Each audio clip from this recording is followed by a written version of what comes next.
Motif suami bunuh istri pakai sikat gigi dan bedak di Riau, dipicu sakit hati mertua kerap ikut campur.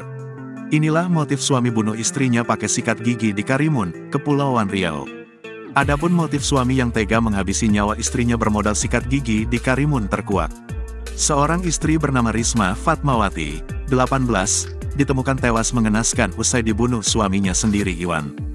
Wanita Malang itu pertama kali ditemukan tidak bernyawa oleh sang ibu Norida sekitar pukul 9 waktu Indonesia Barat, Minggu, tanggal 5 Mei tahun 2024. Norida menemukan gagang sikat gigi yang menempel di leher Risma. Sikat gigi itu diduga menjadi barang bukti yang digunakan pelaku kepada korban hingga meninggal dunia. Selain itu, dugaan pembunuhan itu semakin kuat setelah suami korban tidak diketahui keberadaannya diduga telah melarikan diri. Saat ini, jasad korban telah dibawa ke RSUD Tanjung Batu Kundur untuk proses visum. Tim Inafis Polres Karimun juga telah bergerak dari Karimun menuju Tanjung Batu untuk melakukan olah TKP.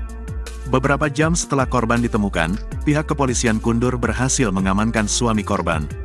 Penangkapan dilakukan oleh personel Polsek Kundur Utara, ketika suami korban hendak pergi menyeberang ke Karimun. Norida tak menduga anaknya meninggal dunia dengan cara dihabisi oleh suaminya sendiri di dalam kamar rumahnya.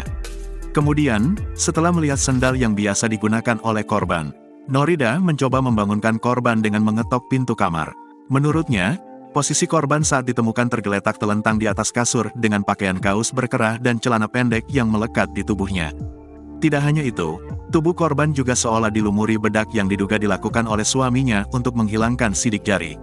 Saat diwawancarai secara eksklusif, pelaku mengaku nekat membunuh istrinya itu lantaran sakit hati yang telah lama dipendamnya. Hal itu juga yang menjadi pemicu pasangan suami istri muda ini sering cekcok atau bertengkar dengan masalah yang dianggap sepele.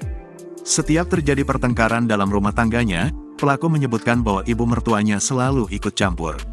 Bahkan yang paling membuat pelaku sakit hati, mertua perempuan menyuruh anaknya untuk mencari laki-laki lain. Selain itu, pelaku juga cemburu dengan menduga bahwa sang istri mempunyai selingkuhan dengan laki-laki lain. Pelaku pernah memergoki istrinya berhubungan badan dengan laki-laki lain, bahkan di rumah pernah melakukan panggilan video. Sehingga, sakit hati yang telah dipendam oleh pelaku, diluapkan dengan cara yang salah hingga membuat istrinya meregang nyawa di tangannya sendiri. Meskipun sakit hati yang menyelimuti hingga berujung membunuh istrinya, Iwan mengaku menyesal karena harus berpisah dengan anaknya. Download Tribun X sekarang, menghadirkan lokal menjadi Indonesia.